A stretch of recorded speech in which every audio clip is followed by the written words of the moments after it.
it's my job to open the council meeting this time, and I'm not going to do anything inspirational. What I'm going to do is I want to actually put out a thank you to Stuart and the team for an outstanding result, getting our water services plan signed off.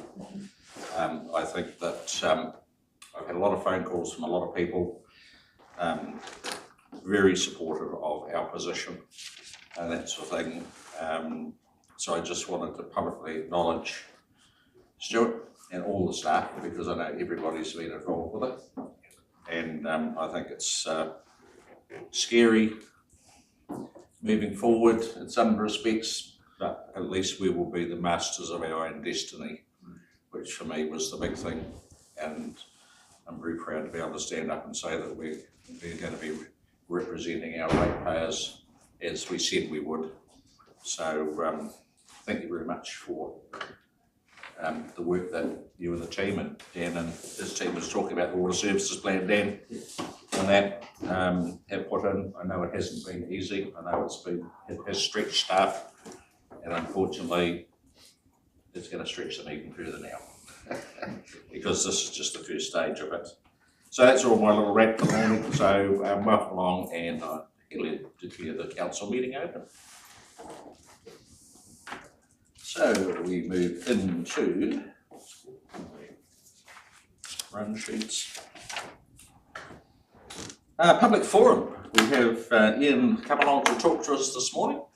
So you're more than welcome to come up and have a seat at the table, and welcome to the council meeting.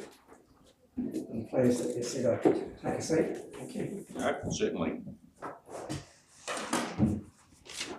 Now, everybody's been circulated the letter I wrote, I understand, an open letter.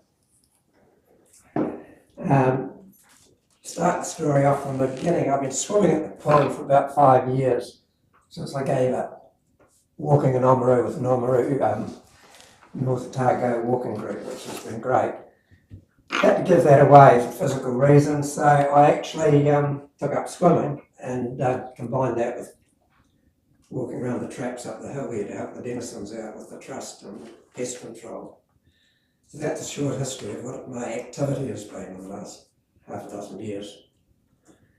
The last couple of years I've been thinking about Saturday morning swimming, because it means I swim 5 days a week during the week, and at the weekend I get 2 days off. Well, I don't want 2 days off. I'd like to work at least 1 day in the weekend.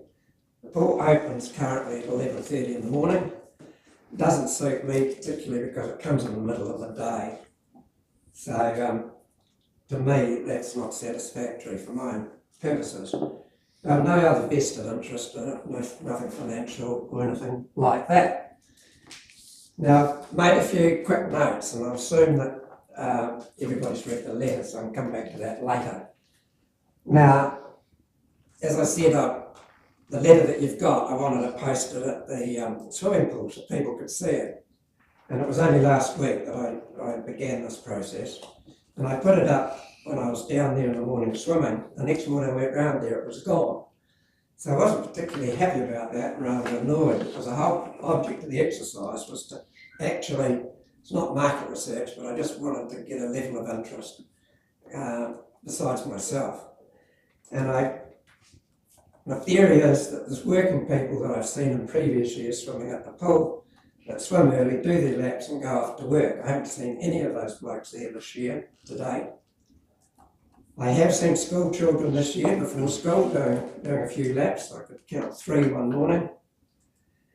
And people out of town, I've only seen 1 or 2 at this stage for this part of the season, which has only been open for about a month.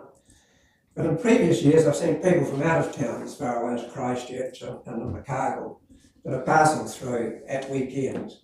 And I sometimes come across those folk who at the pool once again.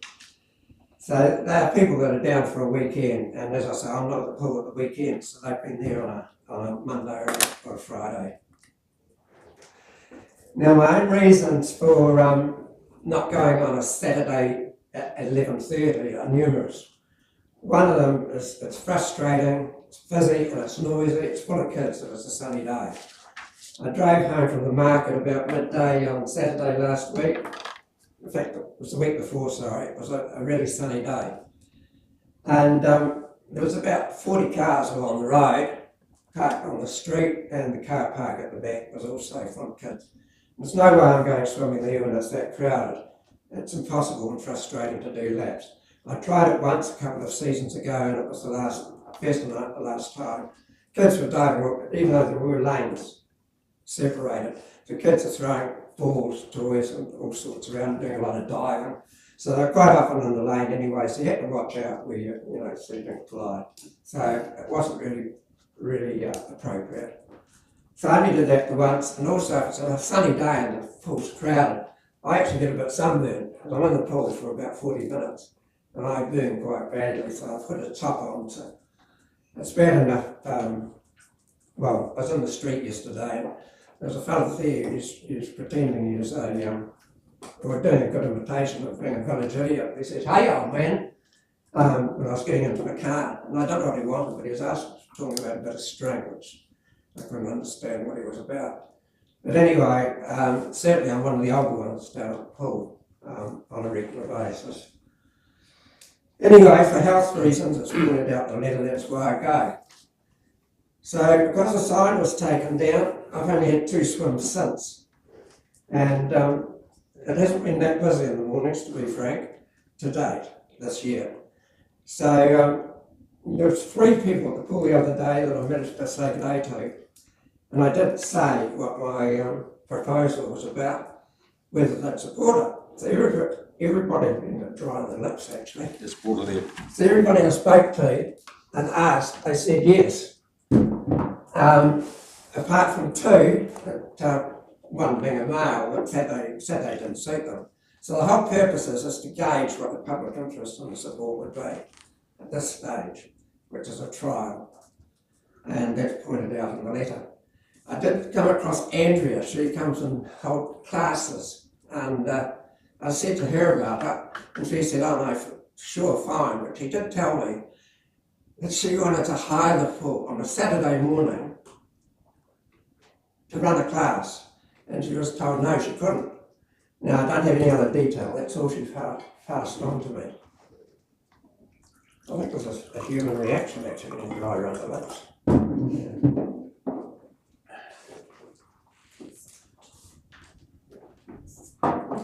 So basically I've covered the main points other than the fact I did Google to see what other pools are doing around the district.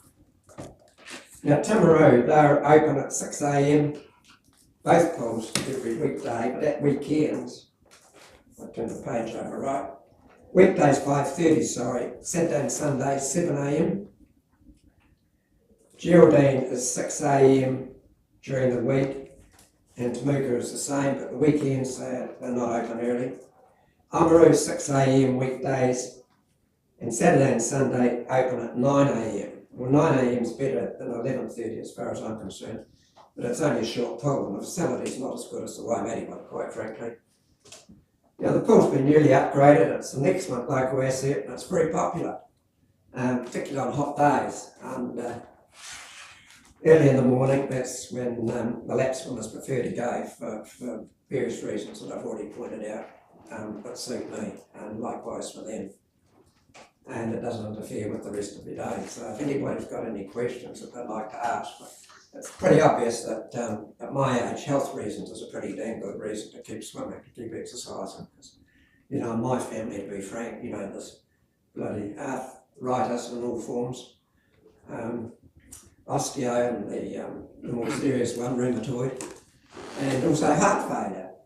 So I do know it's helped my lungs, because in the walking group, this is the last thing I'll say, the women who are about 80, they could walk 20 or 30 k's, no trouble when I first started, and they can talk at the same time, and I'm breathless.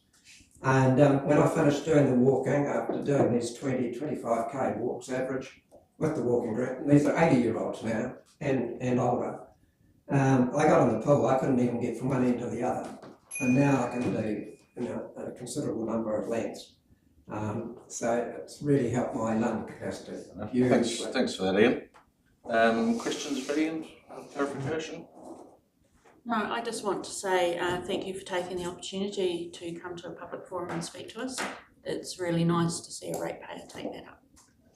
Well, the last thing I'd like to say is, you guys sitting around this table, I'm trying to short circuit things a little bit because you make the policy. And I certainly don't want people in management down below the chief executive over there telling me what's right and what's wrong. It's democracy that we have here. And I've got a couple of business cards in my pocket. I'm being live streamed, I was told to be careful what I say. But we put that letter up, which is an open letter, it's not threatening, it's non-threatening. And it didn't last 24 hours. And when I spoke to the ladies, and one of them was the same one that helped me when I took it under the first instance, she, when I queried about it, she said, don't ask us, we only work here. So I don't think their jobs are on the line, but somebody in the system wasn't very happy about it. So I'll just leave that as the last word. Okay, thanks for that. And listen, I'm quite happy to sit down with you at any stage and we can run through, because we've got some facts and figures about the cost to keep it over that. So maybe you and I catch up some stage. Yeah, I understand the cost, but as I say, it's a valuable asset, Yep. and I like to see it used. Don't disagree. If people can't use it at a suitable time, yeah. Well, thank you for the opportunity. No, thank you, Ian. It's good to see you. Cheers. Thanks, Ian. It was really interesting. Thank you. Still open the meeting for. Yes, no, the meeting's still open. Yep. For long. All our meetings are open. Most of them. Righty-ho, thanks for that. Apologies, we don't have any, as everybody's here today. Visitors, there's none that I am aware of. Conflicts of interest, council reminder, if they have any conflicts of interest in relation to anything on the agenda, they must declare the interest and refrain from discussing or voting on the item and are advised to withdraw from the meeting table. Does anybody have any conflicts in relation to anything on the agenda today? No, thank you. Identification of major and minor items, there's none that I am aware of. Confirmation of the minutes on your agenda on page 15, page 6. Minutes of the council meeting held on the 28th of October. I'll take them as read. Is there any alterations, correction or discussion? Have you moved them? Hands moved, Councillor Guildford, seconded Councillor Begg. Put the motion, all in favour say aye. Aye. Against, carried. Moving on to my report on page 16. Not too bad a period this time. A couple of things I just wanted to highlight was one, the discussion with the Canterbury District Policing Review with Superintendent Tony Hill. Very pleased to see that there was some sense brought back into the conversation, and that has been put aside for this at the current time. I do need to chase it up now and make sure that they are continuing to advertise and fill the positions within the district. And that, the other thing, what else was I going to meet? Oh, I had a great day with the kids at Centennial School doing the zebra crossings, and that with what's named Lucy dressed up as a giant zebra holding up signs and bits and pieces. It was good to see the kids out doing that safety training. Happy to, and the other one I see is the guest speaker with Rotary with the Waitaki MP, and Waitaki MP wasn't actually there, and that it was Peter and I that went along, so I need to say something about that. So happy to answer any questions if anybody's got anything in relation to. Just a little bit of an outline on the emergency management teams with the Minister. Yeah, so basically I think it was just set up, it was more for the new incoming mayors, just around their roles and responsibility when it comes to emergency management. The Minister, Mark Mitchell's quite hot on being prepared and ready for civil defence emergencies, that sort of thing. I thought that was just a bit of an update and that, and obviously that's legislation's going through the House at the moment, so we'll see changes coming up in that as well. So I think it was more just sort of it was more just a g'day, how are you, to the new mayors, and be aware that civil defence emergencies wait for no man, and you can be in a job a day, and you know, as we saw with Southland and with the wind and up north, you know, there was a lot of mayor-elects that were standing up in front of people because Yeah. they had to clear sort of events and emergencies. So it was just a bit of a catch-up more than anything formal, Jackie. Okay, cool. Thank you. Rick? Probably going to touch on this later, but the meeting with Fire Emergency about the transfer of assets. Yep, so Stuart and I met with Rob Hands. Basically they told us they've got no money and that sort of thing. So I know Stuart's working through some options to hopefully transfer that asset over, and that is, it's like pulling teeth and that, but it is in hand, and yes. I know Stuart's working on it as we speak. Nothing else? If there's nothing else, I'm happy to move my report. I have a seconder. Second is Councillor Small. Put the motion, all in favour say aye. Against, carried. Thank you. Moving on to the councillor's report on page 19 through 20. There's your opportunity if you have been to anything that you want to highlight. And that, or if there's any questions from the other councillors. We went to the conference in Dunedin and it was great, but we've covered off a lot already in here. I think what we've done here was very, very good. Okay. Well, that's good to know.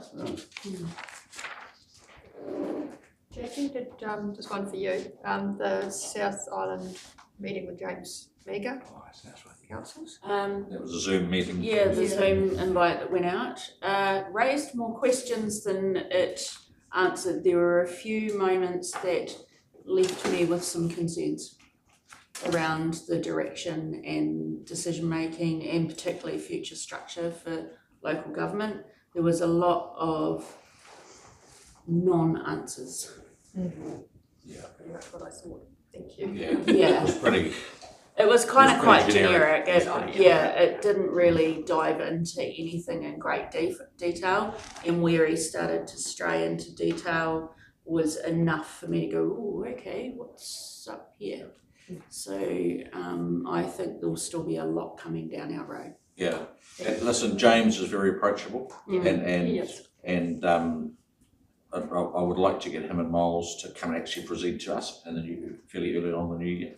I think that would be really valuable. Because we need to keep pressure on Miles because he is our MP. So, but I know James, as the South Island Minister, would come down. Yeah. I know when Smithfield shut down, we all got together, and that was an outstanding outcome for that. And I think out of the 600 that were laid off, I think it was less than 60 at the end that were not re-employed again. So when you work together, it certainly is worthwhile. So I intend to talk to them and get them down probably in the new year. Yeah, I think that would be awesome. Because I think it was really clear to me there's a whole heap of legislation still being written, and that legislation will have significant impacts on councils and which we do, but also our structure and stuff.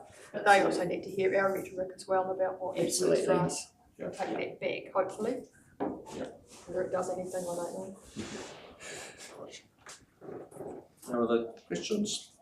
Just a quick thanks for everybody. There was a great turnout for Annis to stay. It's great to see a number of councillors there. That's really good. And that, can I have somebody move your report? Move Councillor Stevens, seconded Councillor Small. Put the motion, all in favour say aye. Aye. Against, carried. Thank you for that. Moving on to the Chief Executive's report. I'll hand over to Stuart. Thanks, Raleigh. I'll just take it as read, and if there's any questions, quite a short report. I don't get out much at the moment. Lots of Alpine energy. Went to the opening of the Farm Source store. That was great. Nice to see that investment in our town and the people turning up. There's quite a few at there must have been probably 100, 150 at the opening. Quite a few there. Nice asset for the town. Yeah. Good burgers. Yes, I left before the burgers came out, but Try out your share. yeah. No questions. Thank you. I'm happy to move the Chief Executive's report. Seconded Councillor Patterson. Put the motion, all in favour say aye. Aye. Yes, carried. Moving on to the outstanding actions report on page 22. So I think we've probably just about covered off on the fire one. Could I get a little bit of a backstory on that? So with the backstory, well actually probably Stuart or Dan's probably the best one to Yeah, probably some before my time, but 2013, the council made a resolution to fund 2 fire assets for our rural stations to provide the community with reliable, new, modern firefighting assets, which we then rated for, and from that day to this day there has been a reserve which has been slowly paid back through rates. But of course then when we went from rural firefighting to FENS, we transferred those assets to FENS. Probably should have held on to them until we had a more affirmative agreement in place. But we transferred the assets, the 2 firefighting assets and the fixed assets and station premises, which I think, Dan, they may have been owned by them in the first place.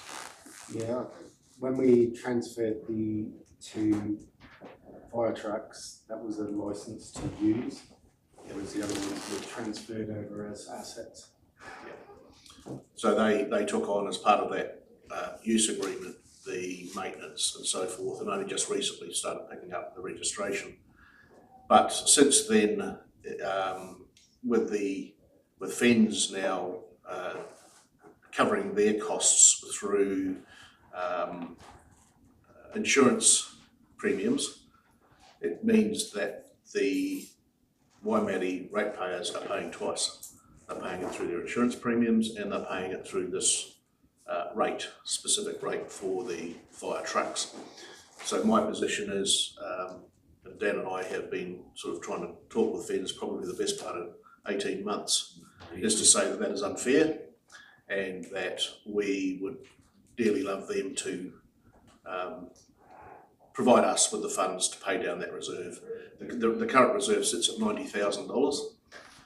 So we met with Rob Hands from FENS 2 weeks ago, and I will provide him with another letter next week, which will give them potentially some payment options. So for example, as opposed to asking for the $90,000, we might say, well, we will invoice you the cost of what we are currently reducing that reserve by on an annual basis, and invoice you annually. So at least the ratepayers are not paying twice for those assets. And probably in the next 2 weeks, Tina, we can probably get the information together. So what we'll do is I'll send a letter pointing out again that the ratepayers in our district are paying twice, and probably provide 2 or 3 payment options, and hopefully that they'll be able to find one of those that can slip into their budgeting. I think the big thing, Peter, is the decision was made to buy them. It was right. Excuse me, it was right on the cusp of when FENS was being formed, and the concern that we had was that if we didn't purchase them, FENS wouldn't. So it would have left our communities up there without fire trucks. So we decided as a council to purchase them, and then when FENS was formed, that they would obviously take ownership of them, and it's never really happened. So we're working through it. Because I think we purchased the St Andrews one when I was on. Yes. 2016. Yeah. 17. Yeah. It was the right decision at the time. No worries. Well, and when you look at what's happening with the fleet nationwide, yes. And the maintenance, we absolutely did the right thing for our community. Because they can get to fires. Yep. And as Rob said the other day, they're still in exceptionally good order. They're very low mileage because obviously they don't do a lot of miles on rural fire trucks, so they're still very much fit for purpose. So within this conversation, we can guarantee that they stay in our community? No. If we hand over, my understanding is that we can ask for it, but we can't guarantee it. Once we hand them over once FENS fully remunerate us for them, they're their fire trucks to do with as they please. That's correct, Dan, wouldn't it? I think that was the position. Yeah. Through you, Mr. Mayor, I think the bigger challenge for us to be aware of, if they start closing some of those or attempting to close some of our rural stations, we need to fight to retain those. Yep. Definitely. Some of them are very low call outs, like 4 to 6 call outs a year. it's not the number of call-outs, it's the fires that they go to. The report so far is when they do get called out, they go to significant events. Red blaze matter. I would imagine, like everybody, Defence will be going through restructuring the same as the police triad and everybody else. All based from Christchurch Yep. up to Eka. Okie dokie. Any other questions in relation to the outstanding action report? If there's not, so somebody move the recommendation. Move Councillor Guildford.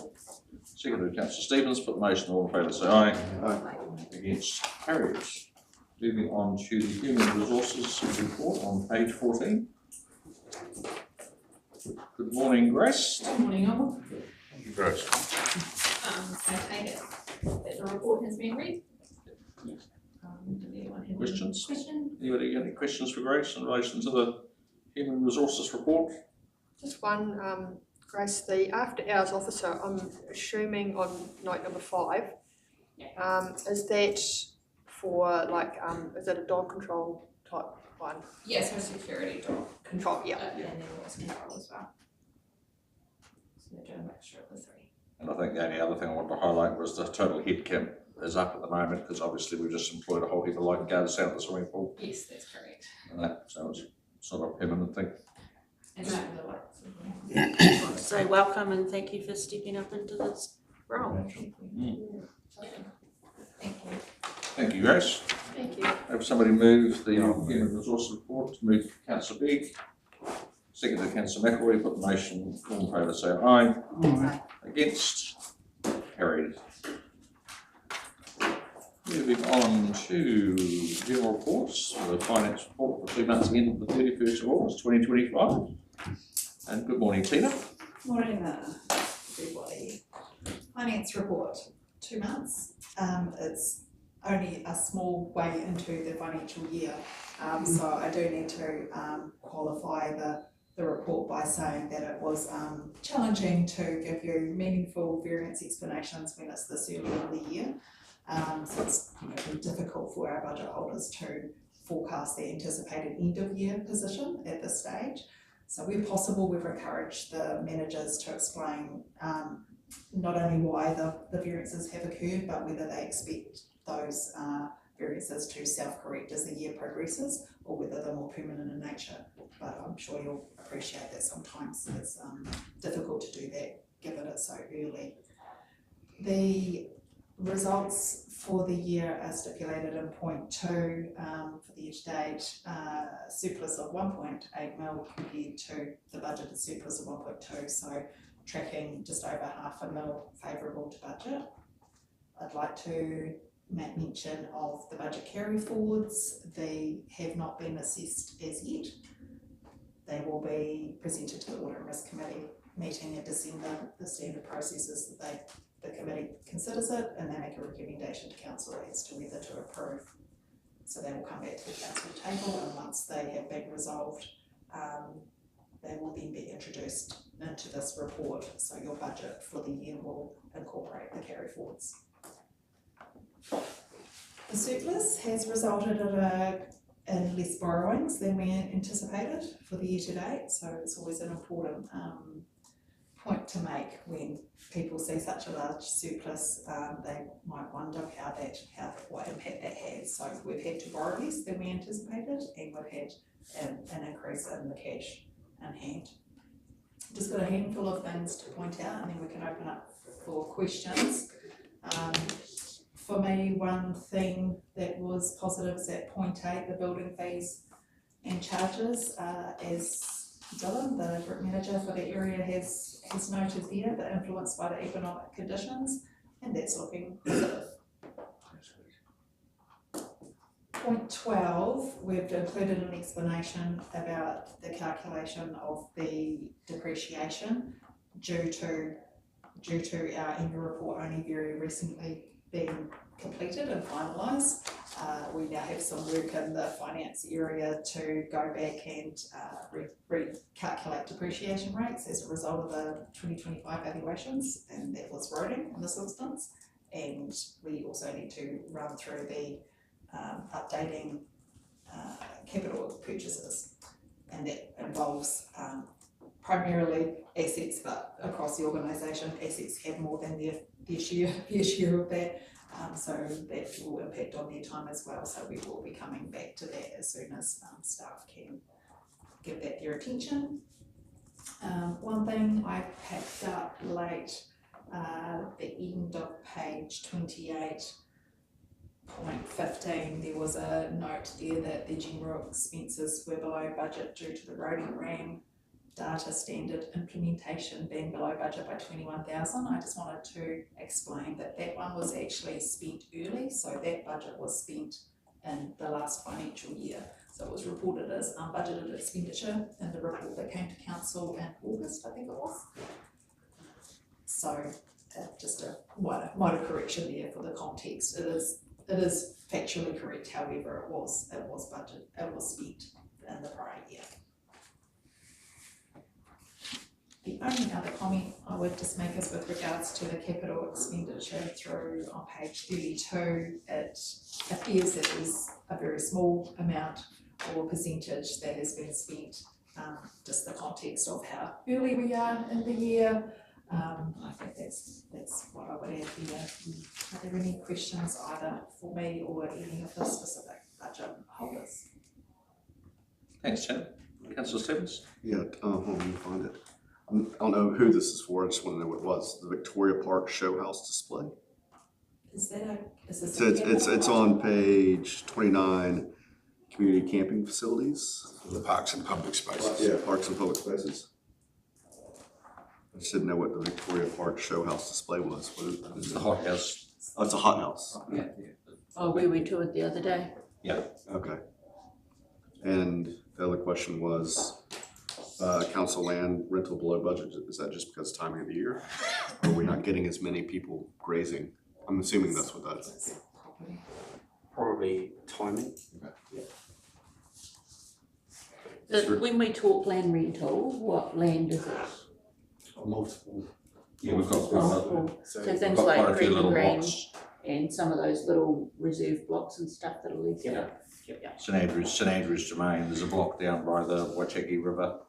There's lots of little blocks all over the place. Any other questions for Tina? Just, Dan, with the council property land rental below budget by 13,000, is this just a timing thing? So, sorry, where's that reference? Under the property, Yeah, it's a timing thing. it's just a timing thing? Yeah. Right, thank you. It's very difficult. As Tina says, this is a very tiny snapshot. It's a snapshot, isn't it? Of that, so a lot of these things will correct themselves as we move through, and I know I always get frustrated with the capital works when you see the graph and you go, oh no, we're not spending enough. Yeah. But then all of a sudden you get a whole heap of work, and particularly with roading, we see that where it sits quite stagnant for quite a while, and then all of a sudden there'll be a big splurge as the weather picks up. Yeah, because I'd sort of written a whole heap of notes and then went, 31st of August. Yeah. Actually, 2 months into the financial year, winterish. Yeah. And that probably explains a whole heap of it. I do have a question through you, Mr. Mayor. On our borrowings, it's 7489. And then later in the agenda, we look at our local government funding agreement and it's at 5 in that. So can you explain what the other borrowings are? On page... Oh, you would be looking at the balance sheet? 31. Financial position 31, I imagine that is downwards. Right, cool. Yeah, I knew there would be. Account for a share of the Downlands debt, our portion of any debt. Whereas any other reporting on borrowings, external borrowings tends to focus on literally what we have in the Waimate District Council name. Yeah. By way of borrowings, Yeah. which is the 5 mil. Yeah, no, that's Unfortunately, perfect. it's one of those unique things that we have with inheriting some of the responsibility for downlands. Yeah, no, I knew there was, I just couldn't remember what the rest of it was made up from. Yeah. Thank you. And I see an overspend on drainage, which I see as a positive personally. It's a timing thing, see? Yeah.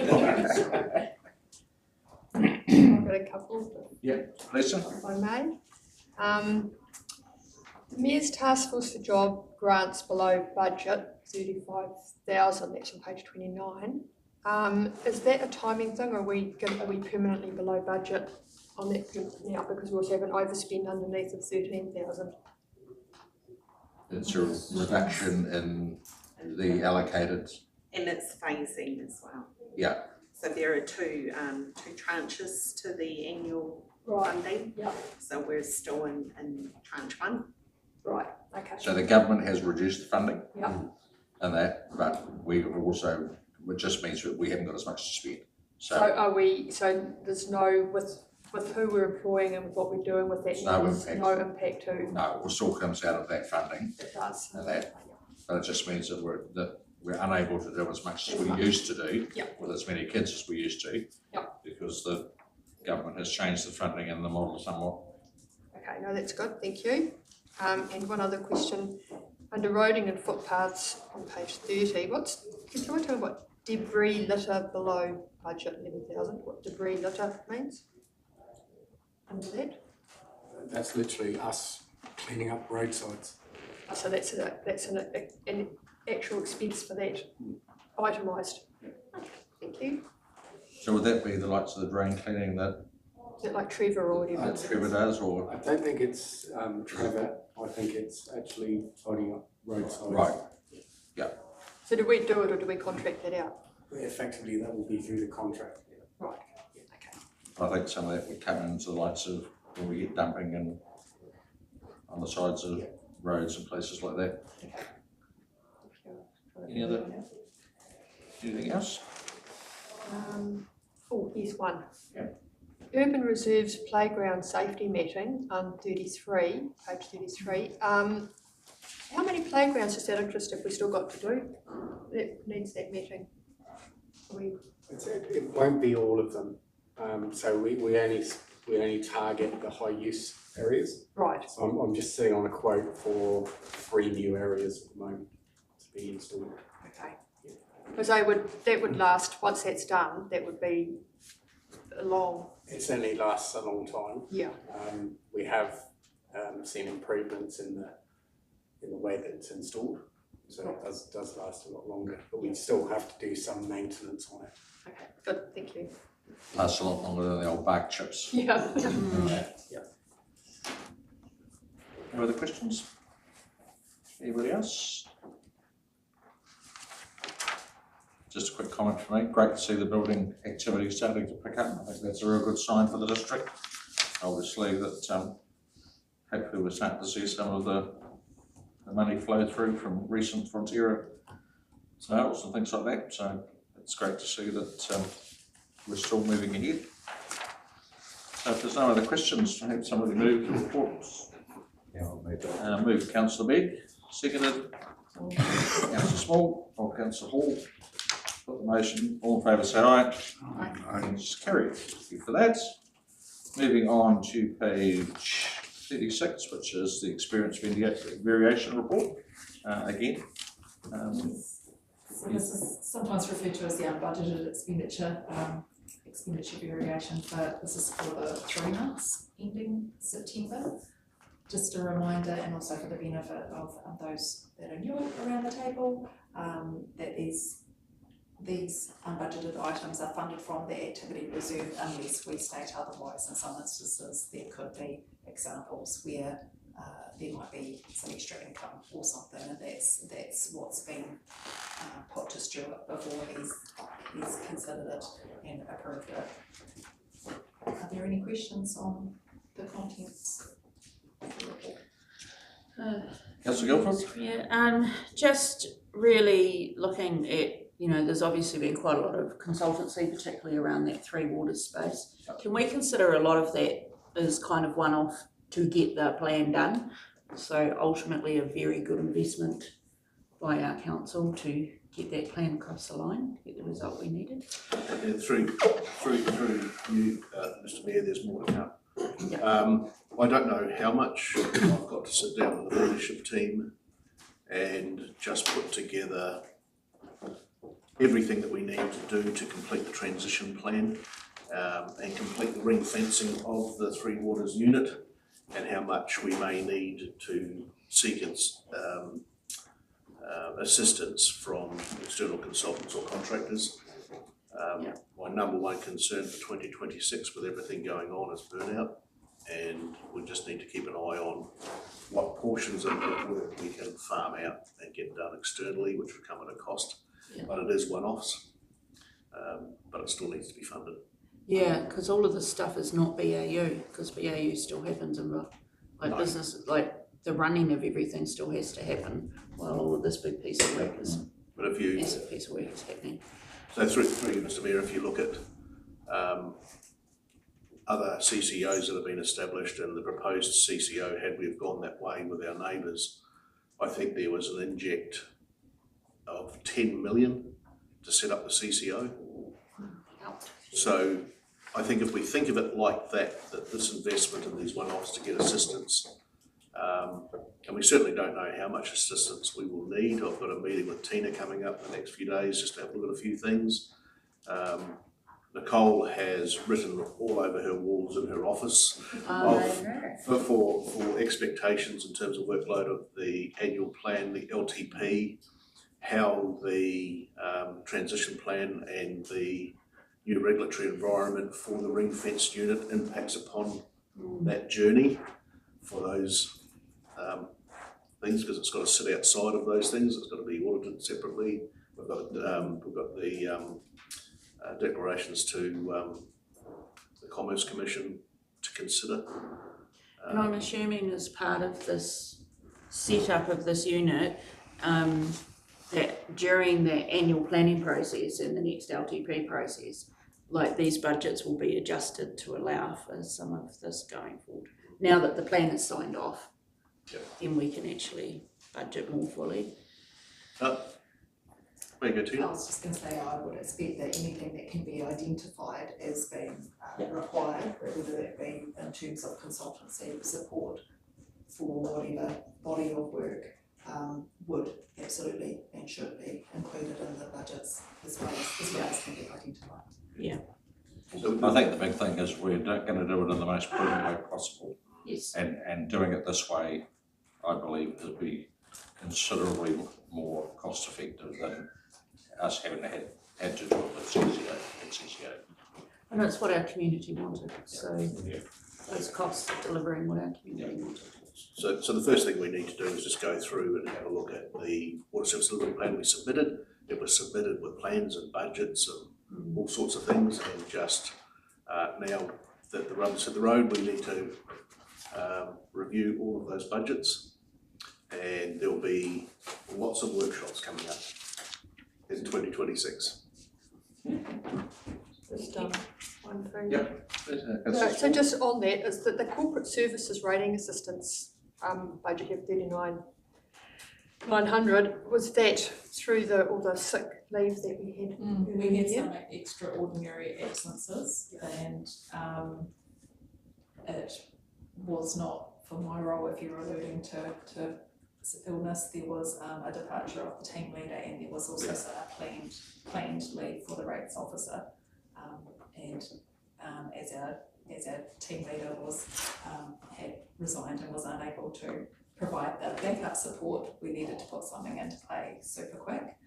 It just so happened to coincide, I think I had 1, maybe 2 days with the person who came and provided that support before I became unwell. So I wasn't getting at you, I was just, it was on top of everything else. I know that period was horrible for the staff, and that everybody was away and on leave and sick, and it was, I just figured that's where that came from. But I would imagine the upside of that is there's probably a balancing argument that what we haven't paid in wages for that same when everybody was well aware that. There was a vacancy. That's and I guess on that note, I would add, we were incredibly lucky to find a resource. It was only because of a connection that I've developed with somebody that I remembered when I had talked to them, 6 months ago. There was a mention, and I thought, I wonder if they can do it. If they could have a solution. And long story short, we navigated a lot of options. It's such a bespoke role. There's just not a pool of rating, knowledgeable rating people just sitting there waiting for work. It's very specialised, and clearly having the rates set was is super important. Yeah, no, that's good, There's thank not you. too many other functions of council that are more important, to be honest, because without your cash, we can't Can't operate. operate. No, that's good, well done, good conversations, remembering them. Yes, yes. It was just, I think he was surprised to hear from me, but it all worked out. Well done.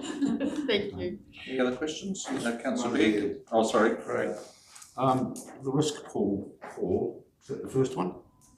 No, I think there's been three. It could, yeah, it could Yeah. even be more like four, depending how far back we go. There is an item further on in the agenda that We can discuss discusses it. a bit of the background, Yeah. but yes, and I think we allude to there that there may be potentially more, but there's little council can do about Sure. that. Okay, number 5, about the building control legal fees. Is there any callback on those fees with, insurance liability or anything like that? Councillor White, Through you, Mr. Mayor, possibly through insurance, for insurance. but that fee will continue to climb. Yeah, haven't got to any of that problem yet. Could I ask what that problem is? It's a building statement of claim in relation to some code compliance certificates issued back a few years ago. Probably give you more detail later in the session. Hey, any other questions for Tina in relation to the expenditure variation report? Happy to move it. If not, happy to move. Move Councillor Small, seconded. Councillor Stevens, put the motion, all in favour say aye. Aye. Against? Carried. Moving on to the next agenda item, 16.3 on page 38, which is the quarterly Treasury dashboard report. So I'll hand over to Tina again. Yes, so this reports again to the 30th of September. A wee bit of background has been provided to, especially for new councillors, that back when council joined the local government funding agency, we engaged the services of Bangkok Treasury to provide ongoing Treasury assistance and also navigate through what was anticipated to be a period of large borrowings.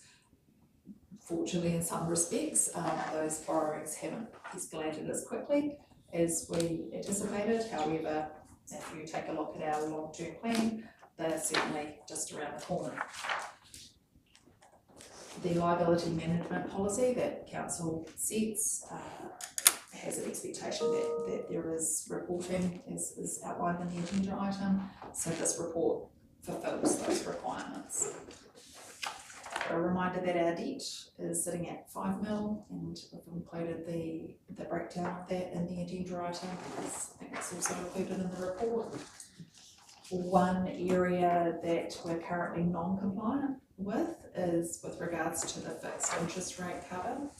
It's not within the policy control limits, so that breach is caused by what they call time erosion, so it's due to maturity dates.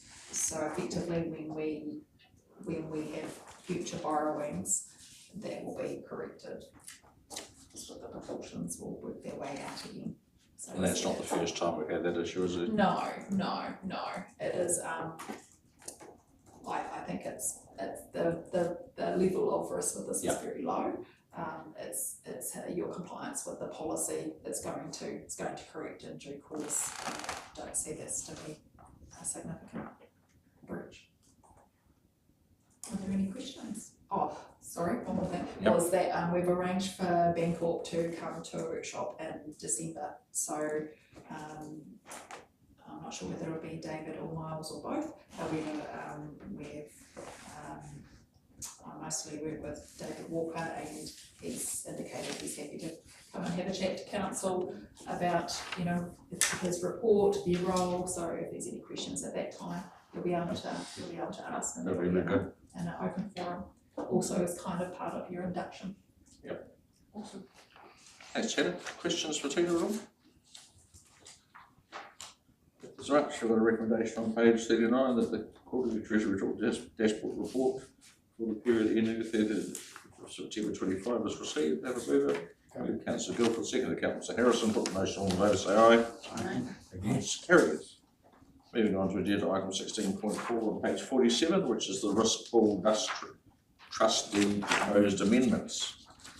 Hand over to you again. Yes, so we have included background information here, not only for the benefit of those newer around the table, but also for any readers of the report, whether that be our community or it's just a reminder for those that have been around the table for a little longer of the history and council's involvement with Riskpool. So I don't propose to read through that. This particular agenda item is focused on proposed amendments to the trustee. They are noted in items 10 through 12, and then the rationale for those amendments are in 13 through 15. As has been alluded to in the information provided, there needs to be a certain percentage of members that agree. So it's having considered the amendments, I would endorse council's support of the amendments occurring, but that is the decision of council.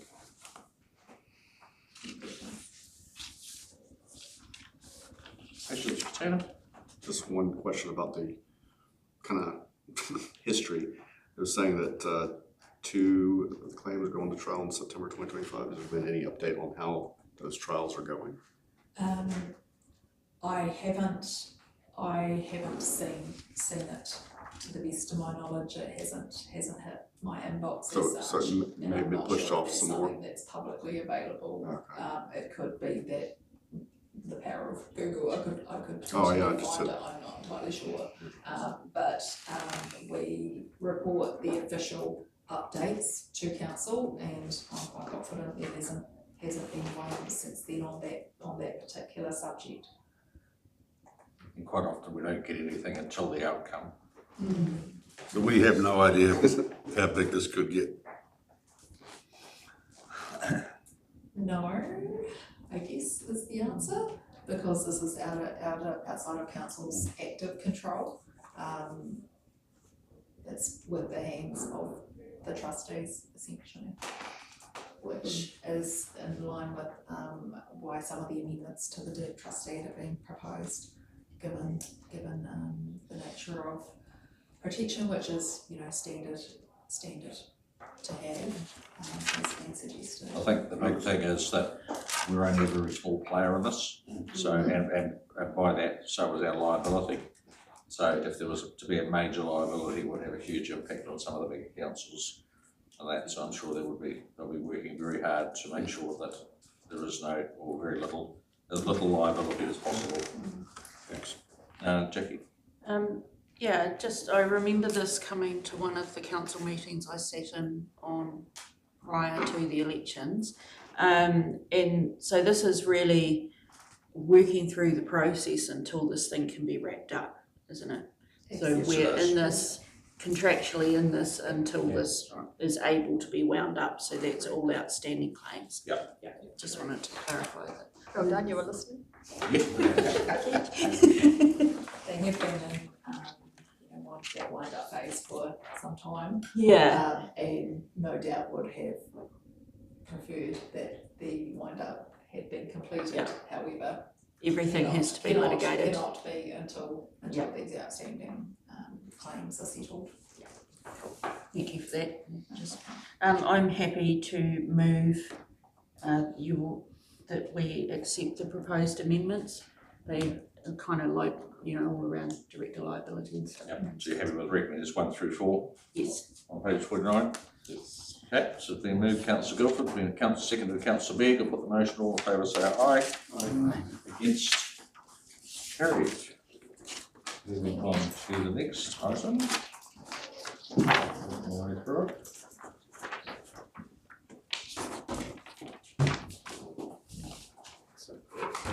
On page 80, which is the enforcement policy review. Good morning, Dylan, and welcome, Shay. Yeah, good morning. In front of you is council's enforcement policy. I feel the paper does a good job of outlining what the review intended to do and the objectives that the review accomplished. Unless you would like me to expand on that review process, I will take the paper as read and open the floor for questions. Sure. Thank you for that, Shane. Anybody have any questions? I think it was quite fairly straightforward. I noticed all the changes of track. Yeah, easy to follow, good job. Makes sense to take the parking thing out if we're not actually doing that. So practical solutions. Through Mr. Mayor, actually had to use the enforcement policy following a dog attack investigation. It fit the bill perfectly, and this is just an update, particularly of the Solicitor General's guidelines, which we followed back then. So it does fit the bill in regards to that. It's not often we have to use it, to be fair. At least the pointy end where we did the panel together. And good to see the new Water Services Act included, so that we cover going forward as well. I've only got just one comment. On page 91, where you've got we're undertaking a public interest test, consideration should be given to. Is that generically taken from higher above? That is not word for word, but essentially a summarized version of what is outlined in the Solicitor General's guidelines. And I know the next page down under appendix on number 8, appendix 1, that does it does describe it quite well, but I don't know, I just have a problem with how do the personal characteristics and circumstances of the suspects weigh for or against prosecution. And I don't know whether it could be worded better, but it's almost like you could look at it, if you wanted to just nitpick and say, how do the personal characteristics of the suspects? So if the personal characteristics of somebody are really great and they look like great law-abiding people, but on the other hand, they look something like what you would not expect, is that going to weigh how we treat them? Do you know what I'm saying? It's kind of subjective. It's almost like if you look like a good person, okay, you get away with it, but if you look like some lowlife, you're going to get charged. Profiled. Yeah, I know, and it is described. It is described underneath. It does clarify that in that table. But when I first looked at that, before I got down to that table, I was like, yeah, I don't know. It's kind of, Through Mr. Mayor, it is only one factor. I know. It doesn't necessarily sway the decision, but it is a consideration. When you're looking at things holistically, particularly, you look at everybody's circumstances, their character, their attitude, the attitude test. I know, and that's why I'm sort of. Could I suggest, Councillor Small, that you write sort of Solicitor General outlining your concerns? Yeah, maybe I will. I quite like writing those kind of letters, actually. Yeah. So maybe I will. I know it's generic and I know it's there, but that was just before I got to that second bit, where it actually describes it quite well. And I covered it. I just looked at that and I hate it when you're looking at personalising how somebody looks as to how we treat them. Yeah. So that was my only point. Well, just like you think, don't jump to conclusions, keep reading further. And yeah, I know. Just saying, that's all. Just came up. Through Mr. Mayor, the previous solicitor guidelines, prosecution guidelines were from 2013, and they were 20 pages long. The new one that was updated this year is 200 pages long. So that's why we reached out to Crown Law to make sure that the language that we were using appropriately aligned with this new, very comprehensive document. That's fine. I know it's. So we'll send you a copy of that one to have a read. Yeah, no worries. I've got. I'm sure there's other things that you could probably like to correct on that one as well. That's fine. Thank you. Any other questions for a show or Dylan at all? Good job. No. If there's not, we have a recommendation on. Find it again. Back and forward. On page 81. So. One that the report's accepted, two that the enforcement policy presented as is. There's no amendments that anybody wants to make. You have to move that, Councillor Begg? Yep. Move Councillor Begg, seconded Councillor Stevens. Put the motion, all in favour say aye. Aye. Against? Carried.